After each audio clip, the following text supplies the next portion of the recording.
Welcome to our second video. We are now going to go on with our examples. So if we are trying to find a fraction of a circle, we need to take into account what angle we have here. So this particular angle here is a 90-degree angle.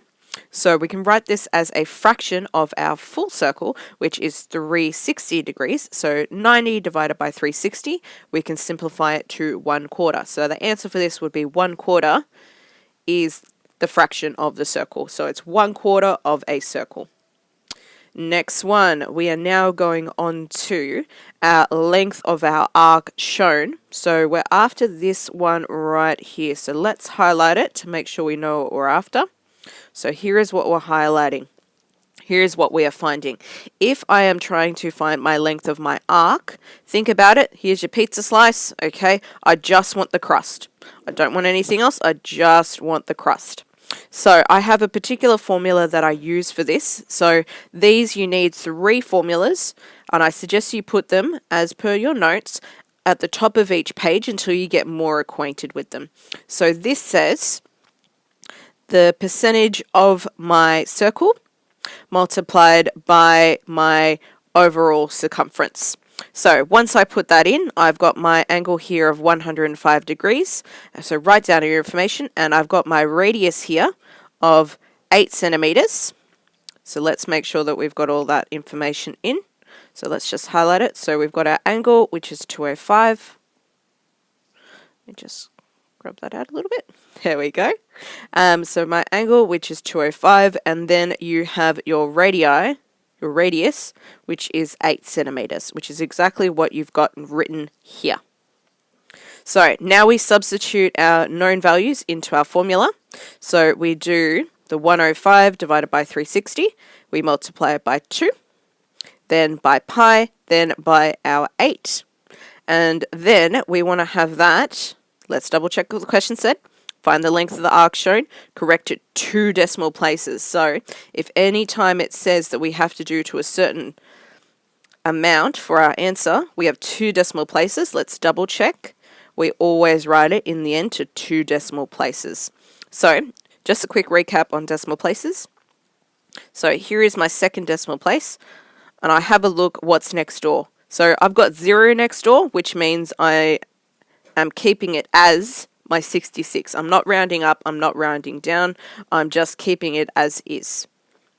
Okay, next one, letter C. Again, finding the perimeter of this sector. So for this, it's like I have half a pizza, and what I've done, instead of just finding my crust, what I am doing instead is I'm finding how much I have overall. So this overall would be my perimeter.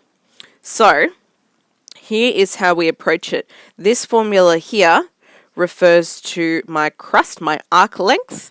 So let's highlight that to show that, so you can recall. So we take into account our angle, and our angle in this particular one, let's annotate our diagram, our angle in this particular one is actually 180 degrees because it is a semicircle. So it's a semicircle. The next part that you actually have is your radii. So this is your 2r.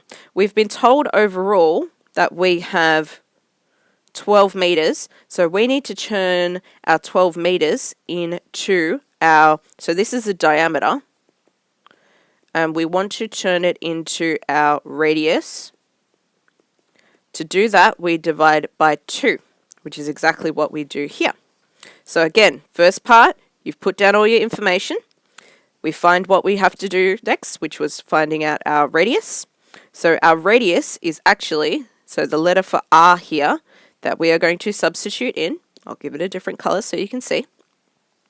So I've got my letter R there, is actually 6 meters. So I've got a ton of information now that I can just put straight in. So I substitute those values into my formula.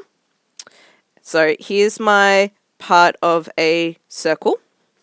So I know from that one, I know what the crust is, I know what the arc length is, and then I've added in my 2 radii, which is 6. So 6 and 6, and then I've got my arc length, and then again I am doing this particular one to 1 decimal place. So if I'm doing it to 1 decimal place, again I have a look what's next door.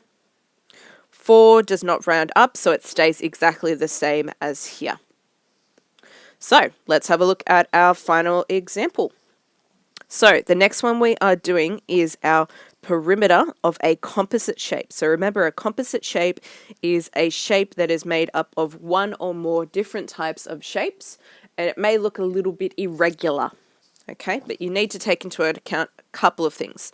So first thing we need to do is we want to find the known values of the perimeter, fill in the known values of the perimeter on the diagram. So we were given just this part. So if I'm given just this part, this side is the same as this side, which means this will be 5 centimeters. This side is the same as this side, but this is not a perimeter. Okay, let's highlight what our perimeter actually looks like so you can see how this works. So I have 3 sides of my rectangle. I have my arc length of part of a sector, part of a circle. And I also have 1 radii. So this part looks a little bit to me like a quarter of a circle, and this part here looks a little bit to me like I have a rectangle. So again, we need to take into account the values that we do have, okay? So if I'm finding the perimeter, it'll be this one plus this one plus this one, and then I need to figure out this particular one here.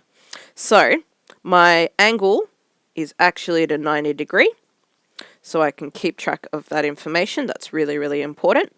And I have my radii there of 4 centimeters, because have a look here, it's the radius, it's 4 centimeters. So we then substitute it into this equation, and let's see what we do with this next. So once I've substituted it in, so I've got my part of a circle multiplied by part of my circle, multiplied by 2, multiplied by pi, multiplied by r, which gives me my pizza crust.